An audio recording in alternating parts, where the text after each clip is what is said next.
है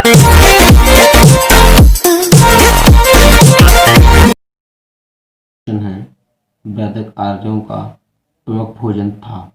नंबर 1 जौ और चावल, नंबर 2 दूध और इसके उत्पाद, नंबर 3 चावल और दालें, नंबर डी सब्जियां और फल। तो वैदिक आर्यों का प्रमुख भोजन था क्या?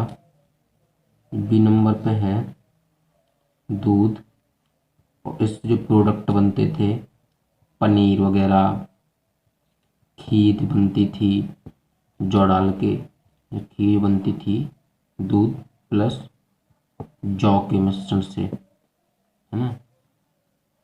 तो वैदिक आर्यों का भोजन क्या था? दूध और इसके उत्पाद। नंबर 2 निम्नलिखित में से कौन सा अन्न मनुष्य द्वारा सबसे पहले प्रयोग होने वालों में से था? मनुष्य द्वारा सबसे पहले प्रयोग होने वाला पदार्थ, है ना, अन्न। अन्न नंबर 1 जौ, नंबर 2 जई, नंबर 3 राई, नंबर 4 गेहूं। तो सबसे पहले प्रयोग किया गया था क्या? जौ। ए नंबर पे जौ, ये पहले का बी, सेकंड का ए जौ, जिसको अपन क्या बोलते थे? यौ। इसी का प्रयोग कम किया जाता था, खीर बनाने में प्रयोग किया था। खीर बनाने में जौ का प्रयोग होता था, है ना। नंबर 3 क्वेश्चन आता है वैदिक लोगों द्वारा किस धातु का प्रयोग सबसे पहले किया गया था? नंबर 1 चांदी, सोना, लोहा, तांबा। तो वैदिक लोगों द्वारा सबसे पहले किस धातु का प्रयोग किया गया था? तीसरे का डी, इसको बोलते हैं क्या? तांबा।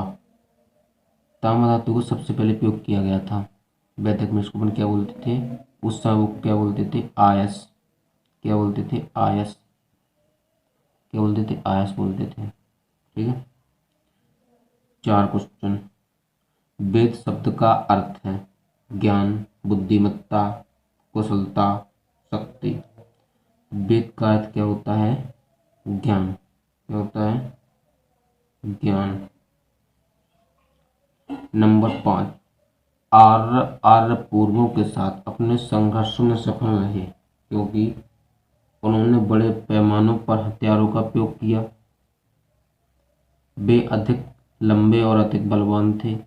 वे एक उन्नत शहरी संस्कृति से थे। उन्होंने घोड़ों द्वारा चलाए जा रहे रथों का प्रयोग किया। तो आर्य पूर्वों के साथ अपने संघर्ष में सफल रहे क्योंकि उन्होंने क्या किया कि जो उन्होंने घोड़ों द्वारा चलाए जा रहे रथों का प्रयोग किया। क्या रथों का प्रयोग किया? घोड़ों द्वारा चलाए जा रहे रथों का प्रयोग किया। ठीक है, ओके। अब चलते हैं अपन अगली तरफ।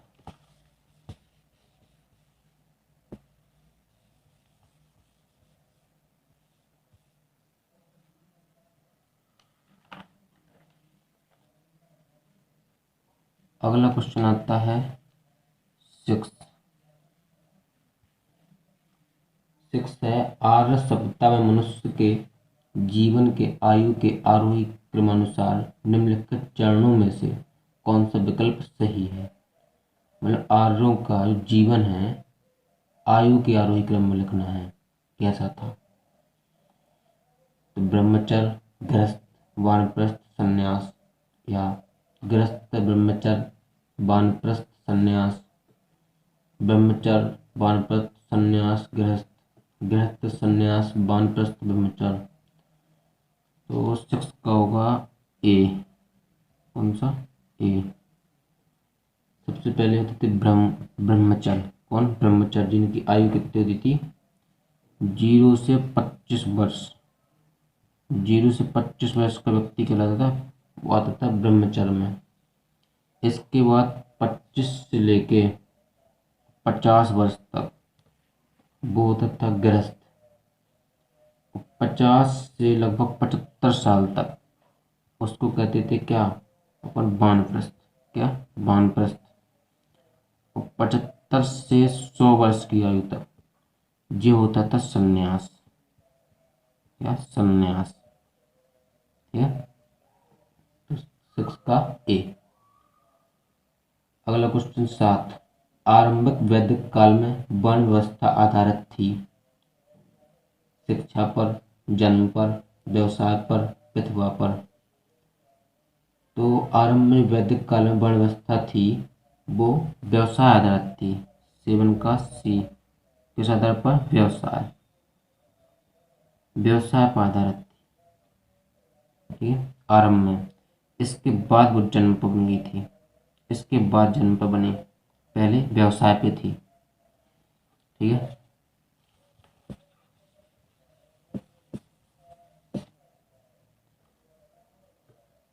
नंबर 8, ऋग्वैदिक आर्य पशुचारी लोग थे। यह इस तथ्य से पुष्ट होता है कि ऋग्वेद में गाय के अनेक संदर्भ हैं। अधिकांश युद्ध गायों के लिए लड़े गए थे। पुरोहितों को दिए जाने वाला उपहार प्रायः गाय होती थी, न कि जमीन। डी उपयुक्त सभी। तो 8 का आंसर होगा डी। ठीक है, क्यों? ऋग्वैदिक आर्य पशुचारी लोग थे और जो गाय थी, गाय गाय थी उस सर्वाधिक क्या थी? पूज्य थी ने, सबसे ज्यादा पूज्य, सर्वाधिक। सर्वाधिक महत्व किसका था? गाय का था उस समय। तो ये लोग ऋग्वेद में गाय के संदर्भ हैं, सही बात है। अधिकांश युद्ध गायों के लिए लड़े गए हैं, ये भी सही बात है। पुरोहितों को दान देने वाली चीज भी क्या होती थी? गाय ही होती थी। ठीक है, अगला क्वेश्चन 9, आर्यों को एक जाति कहने वाला पहला यूरोपियन कौन था? Sir Williams John, H Wilson, Max Muller, general Cunningham. तो आर्यों को एक जाति कहने वाला पहला यूरोपियन कौन था? कौन था? Max Muller. 9 का सी। कौन था? Max Muller. अब क्वेश्चन नंबर 10, आर्यन जनजातियों की प्राचीनतम बस्ती कहाँ है? आर्यन जनजातियों की प्राचीनतम बस्ती कहाँ है? उत्तर प्रदेश, बंगाल, सप्त सिंधु, दिल्ली। आर्यन की प्राचीनतम बस्ती कहाँ पर है? 10 का क्वेश्चन होगा सी, सप्त सिंधु में। पाकिस्तान प्रांत पे लेके, पाकिस्तान में सिंधु नदी है, वहां से इसका विस्तार है कहाँ तक? गंगा के मैदान तक। किसके मैदान तक? गंगा के मैदान तक। गंगा के मैदान तक इनका क्या है? विस्तार है। ठीक है,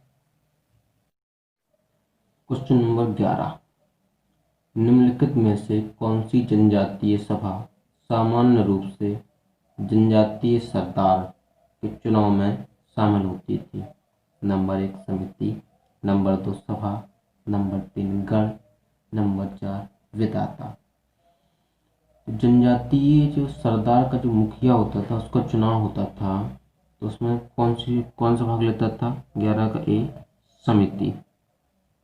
कौन भाग लेता था? समिति जनजातीय थी, वो जो इनको मुखिया चुनता था, मुखिया जो होता था उसमें क्या लेती थी? पार्टिसिपेट करती। ठीक है, क्वेश्चन नंबर 12, वैदिक युग में राजा अपनी जनता से जो कर वसूल करते थे उसे क्या कहते थे? बलि, विदत, बर्मन, कर। तो राजा अपनी जनता से जो कर वसूल करते थे उसे क्या कहते थे? बलि। क्या कहते थे? बलि। क्या करते थे? बलि। ठीक है, इससे जो लेता था इस कर को, बलि कर को, उसे क्या कहते थे? भाग दो। क्या कहते थे? भाग दो। उसे कहते थे भाग दो। अगला क्वेश्चन है 13, प्रसिद्ध गायत्री मंत्र कहाँ से लिया गया है? यजुर्वेद, अथर्ववेद, ऋग्वेद, सामवेद। तो प्रसिद्ध गायत्री मंत्र कहाँ से लिया गया है? ऋग्वेद से। कहाँ से? ऋग्वेद से। ठीक है। ऋग्वेद में वर्णन कहाँ है? तीसरे मंडल में। जो तीसरा मंडल है ऋग्वेद का उसमें इसका क्या है? वर्णन है।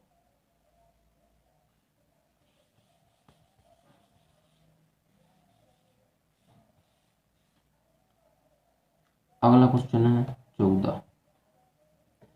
भारतीय प्रतीक पर उत्कीर्ण सत्यमेव जयते लिया गया है ऋग्वेद से, मत्स्य पुराण से, भगवत गीता से, मुंडकोपनिषद से। तो सत्यमेव जयते कहाँ से लिया गया है? मुंडकोपनिषद से। 14 का डी, मुंडकोपनिषद से। सत्यमेव जय का जो अर्थ होता है वो होता है सत्य की ही विजय। ठीक है। Question number 15। निम्न में से किस विदुषी ने वाद विवाद में अजेय याज्ञवल्क्य को चुनौती दी थी? घोषा, अपाला, मैत्री, गार्गी। वाद में अजेय जो थे याज्ञवल्क्य जी, उनको किस विदुषी महिला ने मतलब चुनौती दी थी? वो थी कौन? गार्गी। 15 का डी, कौन? गार्गी। गार्गी विदुषी महिला थी, उन्होंने उनको चुनौती दी थी। किसको? याज्ञवल्क्य जी को।